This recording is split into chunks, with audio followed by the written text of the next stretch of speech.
So உங்களால முடியல.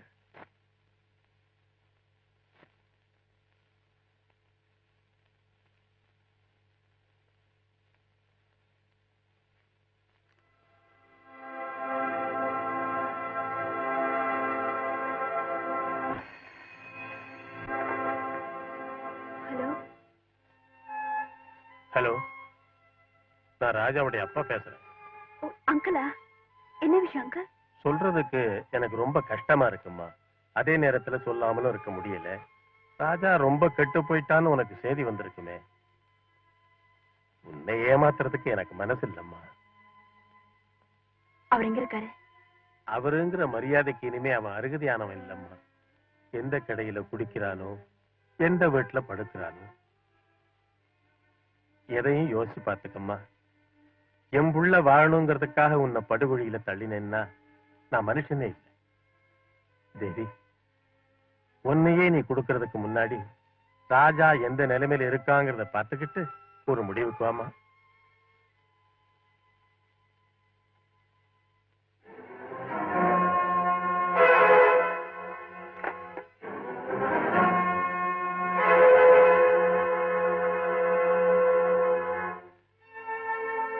தேவி கூட தானே பேசுனேன். ஆசையை காட்டிட்டு ஏன் அவகிட்ட நடிக்கிற?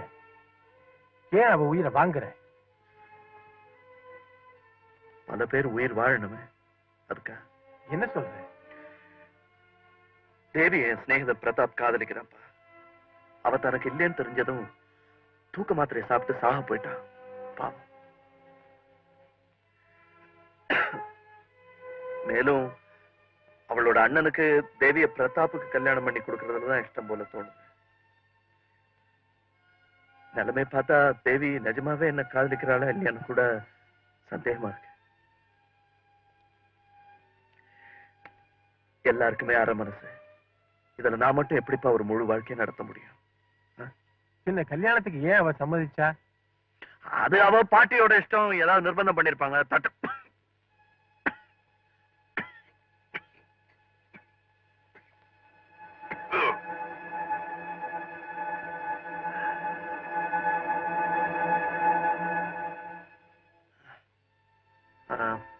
என்ன சொன்ன? இப்ப நான் உங்களை மாதிரி குரலை மாத்தி பேசி நடிக்கலன்னா தேவியோட வாழ்க்கை மட்டும் இல்ல, என் நண்பனோட உயிரும் போயிடும். எல்லாரையும் எரிச்சிட்டு அந்த நெருப்புல உங்க புள்ள மட்டும் குளிர்காயிடுமாப்பா?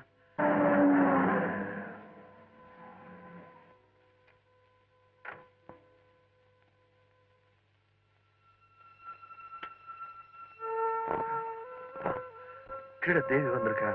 அதனால நீங்க தான் போன் பண்ணதா நடிச்சிருங்கப்பா. இல்லைன்னா நான் ப்ளீஸ் ப்ளீஸ்.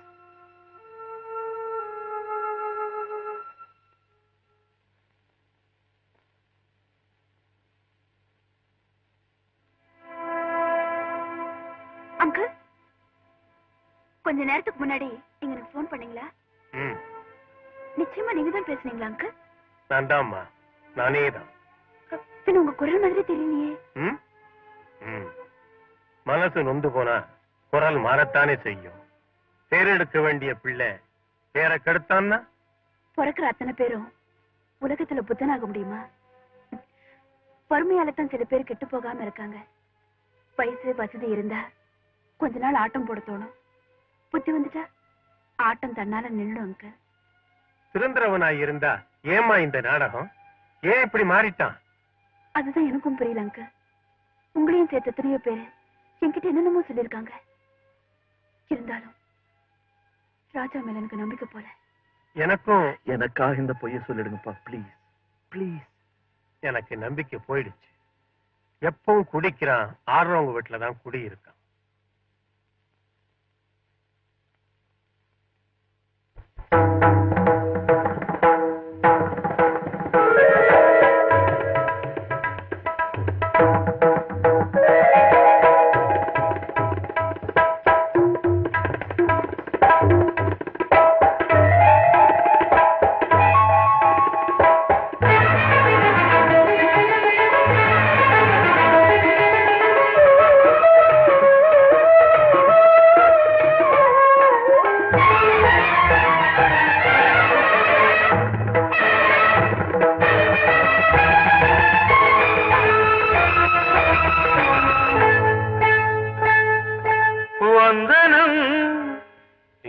வந்தனம் நீ மன்மதன் ஓதிடும் மந்திரம் புன்னகை சுந்தரம் பூமுகம் பொன்னிறம் உன்னிடம் உள்ளமே அர்ப்பணம்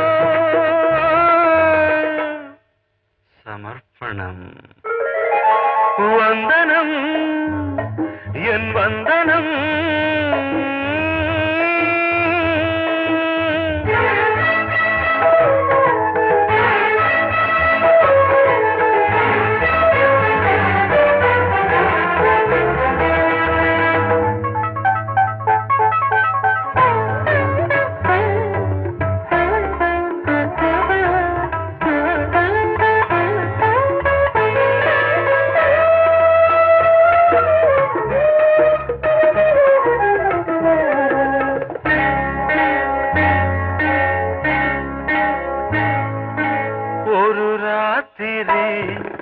ஒரு காதலி விளையாடத்தான் போதுமா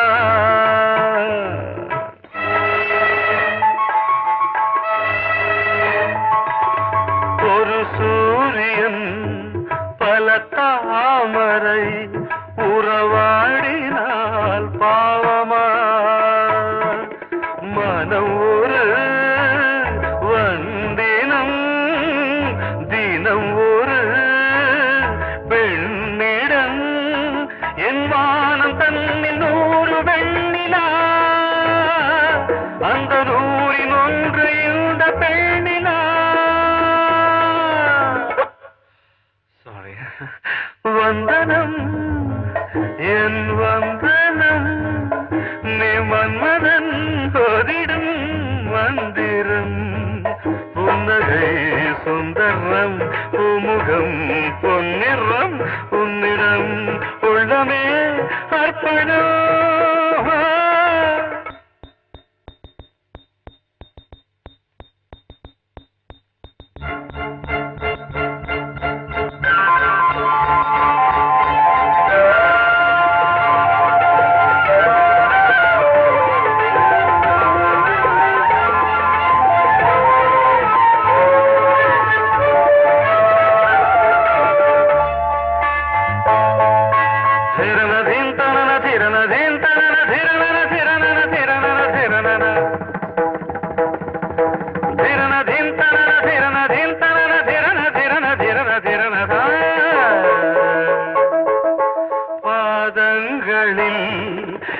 சதங்கைகளின் நாதங்களை கேட்கிறேன்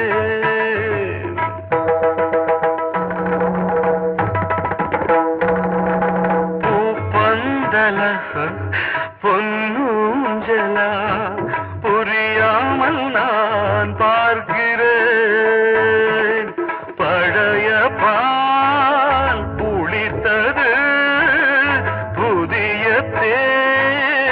இனித்தது இளம் தென்றல் வீசும் தங்க மாளிகை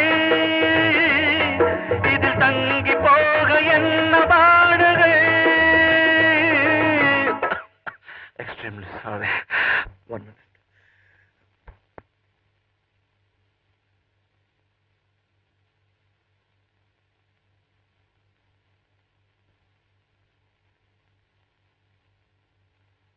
வந்தனம் என் வந்தனம் நீ மன்மதன் ஓதிடும் மந்திரம் புன்னகை சுந்தரம் பூமுகம் பொன்னிறம் உன்னிடம் உள்ளமே அர்ப்பணம்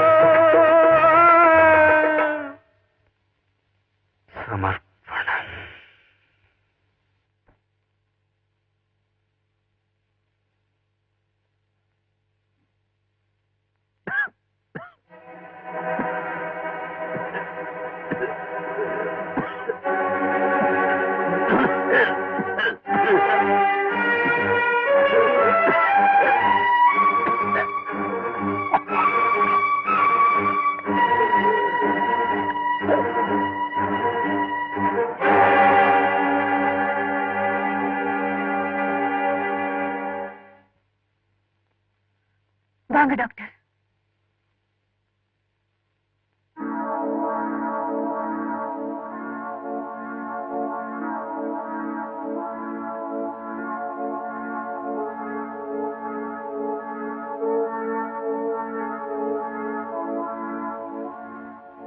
இவன் எப்படி இங்க வந்தான்?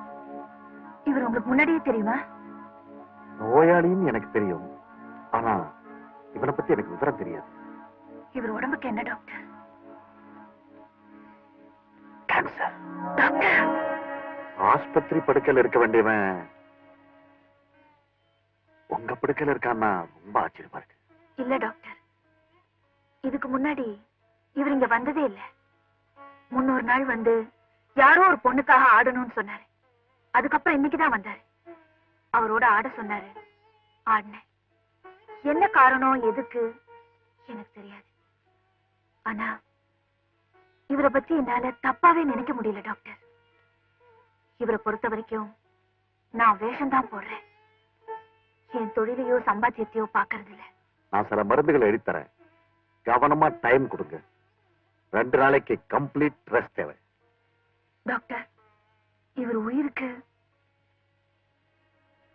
I am extremely sorry. இன்னும் கொஞ்ச நாள் தான்.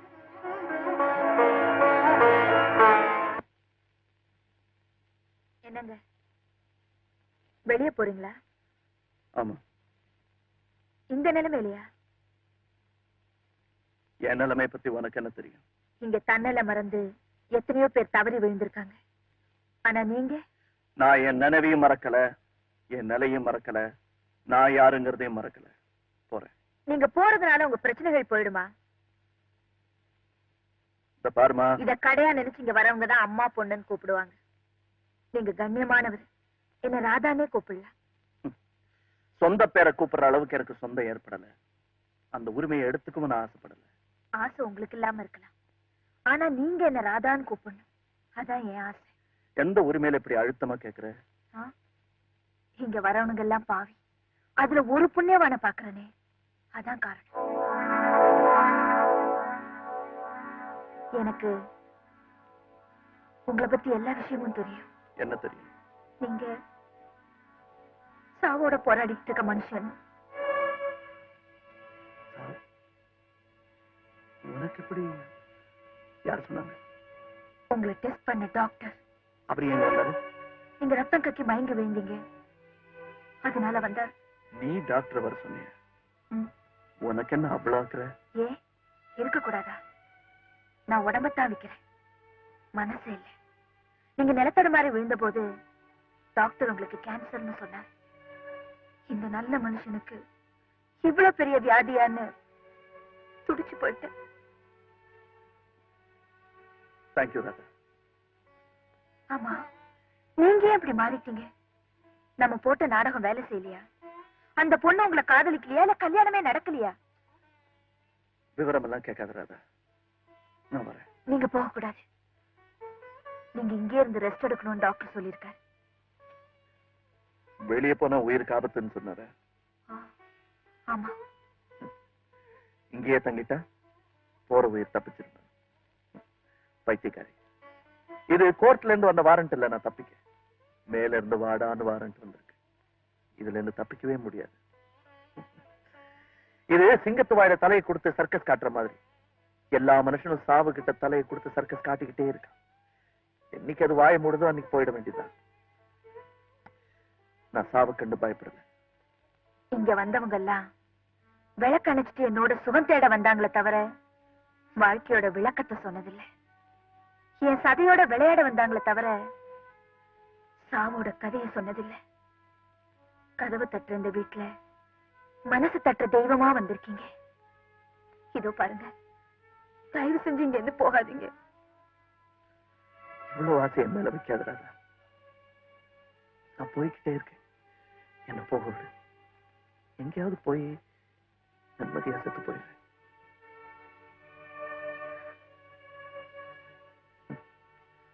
வாயால சிரிச்சு மனசால அழுதுட்டு இருக்கிற வாழ முடியாத அப்பாவிங்க நீங்கன்னு எனக்கு தெரியும்.